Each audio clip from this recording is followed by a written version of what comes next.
Hello everyone, welcome to our channel. ಇವತ್ತಿನ ವಿಡಿಯೋದೊಳಗೆ healthy ಆಗಿರುವಂಥ ಒಂದು ಡೆಸರ್ಟ್ ರೆಸಿಪಿ ಮಾಡಿ ತೋರಿಸತ್ತೇವಿ.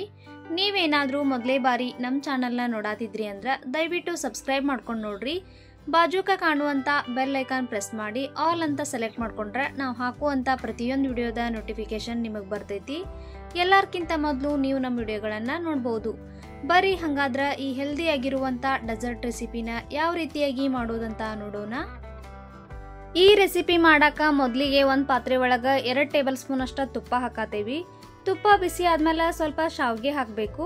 4 ಟೇಬಲ್ ಸ್ಪೂನ್ ಅಷ್ಟು ಶಾವಿಗೆ ಹಾಕತ್ತೇವಿ. ದಪ್ಪ ಶಾವಿಗೆ ಆದ್ರೂ ತಗೋಬಹುದು, ಇಲ್ಲ ತೆಳ್ಳಗಿರುವಂಥ ಶಾವಿಗೆ ಆದ್ರೂ ತಗೋಬಹುದು. ಇದನ್ನ ಸ್ವಲ್ಪ ಕೆಂಪಗಾಗುವಂಗ ಫ್ರೈ ಮಾಡ್ಕೋಬೇಕು ನೋಡ್ರಿ. ಶಾವಿಗೆ ಎಲ್ಲ ಚಂದಗೆ ಫ್ರೈ ಆದ್ಮೇಲೆ ಸೇಮ್ ಕ್ವಾಂಟಿಟಿ ಒಳಗನ ಸಾಬುದಾನಿ ನೆನೆಸಿಟ್ಟಿದ್ವಿ. 4 ಟೇಬಲ್ ಸ್ಪೂನ್ ಅಷ್ಟು ಸಾಬುದಾನಿನೂ ತಗೊಳತ್ತೇವಿ. ಇದನ್ನ ಲೋ ಫ್ಲೇಮ್ನಾಗ ಇಟ್ಕೊಂಡನ ಒಂದು 5 ನಿಮಿಷ ಫ್ರೈ ಮಾಡ್ಕೋಬೇಕು. ಇಲ್ಲಿ ಶಾವಿಗೆ ಅಷ್ಟನ್ನು ತಗೋಬಹುದು, ಇಲ್ಲ ಸಾಬುದಾನಿ ಅಷ್ಟನ್ನು ತಗೋಬಹುದು. ನಿಮಗೆ ಯಾವ್ದು ಇಷ್ಟ ಐತಿ ಅದನ್ನ ತಗೋಬಹುದು. ಈಗ ನೀವು ನೋಡಾತಿರ್ಬೋದು ಶಾವಿಗೆ ಮತ್ತು ಸಾಬುದಾನಿ ಈ ರೀತಿಯಾಗಿ ಸ್ವಲ್ಪ ಕಲರ್ ಚೇಂಜ್ ಆಗಿ ಫ್ರೈ ಆಗಿದಾವು. ಇದೆಲ್ಲ ಚಂದಗೆ ಫ್ರೈ ಆದ್ಮೇಲೆ ಅರ್ಧ ಲೀಟರ್ನಷ್ಟು ಹಾಲು ತಗೊಳತ್ತೀವಿ. ನೀವು ಎಷ್ಟು ಬೇಕಾದಷ್ಟು ತಗೋಬಹುದು. ಈಗ ಇದನ್ನ ಸ್ವಲ್ಪ ತಿರುಗಿಸ್ಕೊಂತಾನ ಇರಬೇಕು.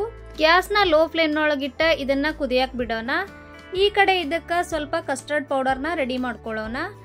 ಈಗ ಹಾಲನ್ನ ನಿಮ್ಗೆ ಎಷ್ಟು ಬೇಕು ಅಷ್ಟು ತಗೊಂಡು 1 ಟೇಬಲ್ ಸ್ಪೂನ್ ಅಷ್ಟು ಕಸ್ಟರ್ಡ್ ಪೌಡರ್ ಹಾಕಿ ಇದನ್ನ ಚಂದಗೆ ಮಿಕ್ಸ್ ಮಾಡಬೇಕು. ನೋಡ್ರಿ, ಈಗ ಹಾಲು ಚೆನ್ನಾಗಿ ಕುದಿ ಬಂದೈತಿ. ಇದನ್ನ 5 ನಿಮಿಷ ಆದ್ರೂ ಕುದಿಸಿ ತಗೋಬೇಕು. ಇದನ್ನ ಸ್ವಲ್ಪ ಜಾಸ್ತಿ ಹೊತ್ತನ ಕುದಿಸ್ರಿ, ಯಾಕಂದ್ರೆ ಇದರ ಟೆಕ್ಸ್ಚರ್ ಸ್ವಲ್ಪ ತಿಕ್ಕಾಗಿ ಬರಬೇಕು. ಈಗ ಇದಕ್ಕೆ ಸ್ವೀಟ್ನೆಸ್ಸಿಗೆ ತಕ್ಕಂತೆ ಸ್ವಲ್ಪ ಸಕ್ಕರೆ ಹಾಕೊಳತ್ತೇವಿ. ನೀವು ನಿಮ್ಮ ಸ್ವೀಟ್ನೆಸ್ಸಿಗೆ ತಕ್ಕಂತೆ ಸಕ್ಕರೆ ಹಾಕೋಬಹುದು. ನಾವಿಲ್ಲಿ 2.5 ಟೇಬಲ್ ಸ್ಪೂನ್ ಅಷ್ಟು ಸಕ್ಕರೆ ಹಾಕೊಳತ್ತೇವಿ. ಈಗ ಇದನ್ನ ಸ್ವಲ್ಪ ತಿರುಗಿಸ್ಕೊಂತಾನ ಇರಬೇಕು. ಇದು ಸ್ವಲ್ಪ ಕುದಿ ಬಂದಾದ್ಮೇಲೆ ನಾವು ಮೊದಲಿಗೆ ರೆಡಿ ಮಾಡಿ ಇಟ್ಕೊಂಡಿರುವಂಥ ಕಸ್ಟರ್ಡ್ ಪೌಡರ್ ಬ್ಯಾಟರ್ ಏನಿರ್ತೈತಲ್ಲ ಅದನ್ನ ಇದ್ರೊಳಗೆ ಹಾಕಿ ಇದನ್ನ ಒಂದ್ಸಲ ಮಿಕ್ಸ್ ಮಾಡ್ಕೋಬೇಕು. ಗ್ಯಾಸ್ನ ಮೀಡಿಯಂ ಫ್ಲೇಮ್ನಾಗ ಇಟ್ಟನ ಇದನ್ನ ತಿರುಗಿಸ್ಕೊಂತಾನ ಇರ್ರಿ. ನಿಮಗೆ ಇಷ್ಟ ಇದ್ರೆ 1 ಟೇಬಲ್ ಸ್ಪೂನ್ ಅಷ್ಟ ಏಲಕ್ಕಿ ಪೌಡರ್ನು ಹಾಕೋಬಹುದು. ನಾವಿಲ್ಲಿ ಸಿಪ್ಪೆ ಸಮೇತ 1 ಏಲಕ್ಕಿ ಹಾಕಿದೇವಿ. ಈಗ ಇದನ್ನ 5 ರಿಂದ 10 ನಿಮಿಷ ಚೆನ್ನಾಗಿ ಕುದಿಸಿ ತಗೋಬೇಕು. ನೋಡಾತಿರ್ಬೋದು ನೀವು ಇದರ ಟೆಕ್ಸ್ಚರ್ ಎಷ್ಟು ಗಟ್ಟಿಯಾಗಿ ಬರತೈತಿ. ಇದೇ ರೀತಿ ಇದು ಗಟ್ಟಿಯಾಗಿ ಇರಬೇಕು. ಇದನ್ನ 5 ನಿಮಿಷ ಕುದಿಸಿ ತಗೊಂಡಾದ್ಮೇಲೆ ಇದನ್ನ ಕಂಪ್ಲೀಟ್ ಆಗಿ ತಣ್ಣಗಾಗಕ್ ಬಿಡಬೇಕು. ನಾವು ರೆಡಿ ಮಾಡಿ ಇಟ್ಕೊಂಡಿರುವಂತ ಬ್ಯಾಟರ್ ಈಗ ಕಂಪ್ಲೀಟ್ ಆಗಿ ತಣ್ಣಗಾಗೈತಿ. ಈಗ ಇದಕ್ಕೆ ಸ್ವಲ್ಪ ಫ್ರೂಟ್ಸ್ ಆಡ್ ಮಾಡಬೇಕು. ನಾವಿಲ್ಲಿ 1 ಆ್ಯಪಲ್ನ ಕಟ್ ಮಾಡಿ ಹಾಕೊಳತ್ತೇವಿ ಮತ್ತು 1 ಬಾಳೆಹಣ್ಣು ಕಟ್ ಮಾಡ್ಕೊಂಡು ಹಾಕೊಳತ್ತೇವಿ. ಸ್ವಲ್ಪ ದಾಳಿಂಬೆ ಹಣ್ಣನ್ನು ಹಾಕೊಳಕತ್ತೇವಿ. ನಿಮ್ಮ ಕಡೆ ಇರುವಂತ ಯಾವ್ದು ಬೇಕಾದ ಫ್ರೂಟ್ಸ್ನು ಹಾಕೋಬಹುದು. ಈಗ ಇದನ್ನ ಒಂದ್ಸಲ ಚಂದಗೆ ಮಿಕ್ಸ್ ಮಾಡ್ಕೊಂಡು ತಗೊಳ್ಳೋಣ. ಈ ರೆಸಿಪಿ ಮಾಡಾಕ ಯಾವುದೇ ರೀತಿ ಮೆಜರ್ಮೆಂಟ್ ಇಲ್ಲ. ನಿಮ್ಗೆ ಎಷ್ಟು ಕ್ವಾಂಟಿಟಿ ಬೇಕು ಅಷ್ಟು ಕ್ವಾಂಟಿಟಿ ಒಳಗೆ ಯಾವ್ದು ಬೇಕಾದ ಐಟಮ್ ಹೆಚ್ಚು ಆಗಲಿ ಕಡಿಮೆ ಆಗಲಿ ಹಾಕೊಂಡು ನೀವು ಮಾಡ್ಕೋಬಹುದು.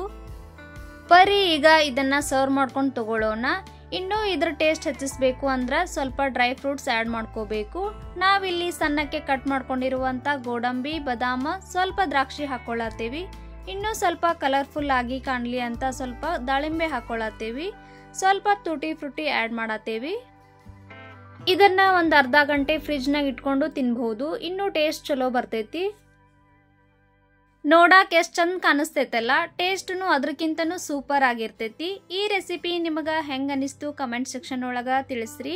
ಈ ರೆಸಿಪಿನ ನೀವು ಕೂಡ ನಿಮ್ಮ ಮನೆಯಲ್ಲಿ ಒಂದ್ಸಲ ಟ್ರೈ ಮಾಡ್ರಿ. ಈ ರೆಸಿಪಿ ಸ್ವಲ್ಪನಾದರೂ ಇಷ್ಟ ಆಗಿದ್ರೆ ವಿಡಿಯೋಗೊಂದು ಲೈಕ್ ಕೊಡ್ರಿ. ಹಂಗೆ ನಮ್ಮ ಚಾನಲ್ನ ಸಬ್ಸ್ಕ್ರೈಬ್ ಮಾಡ್ಕೋರಿ. ಇದೇ ರೀತಿ ಇನ್ನಷ್ಟು ರೆಸಿಪಿಗಳೊಂದಿಗೆ ಮುಂದಿನ ವಿಡಿಯೋದಲ್ಲಿ ಭೇಟಿಯಾಗೋಣ. ಅಲ್ಲಿವರೆಗೂ ಬಾಯ್, ಟೇಕ್ ಕೇರ್.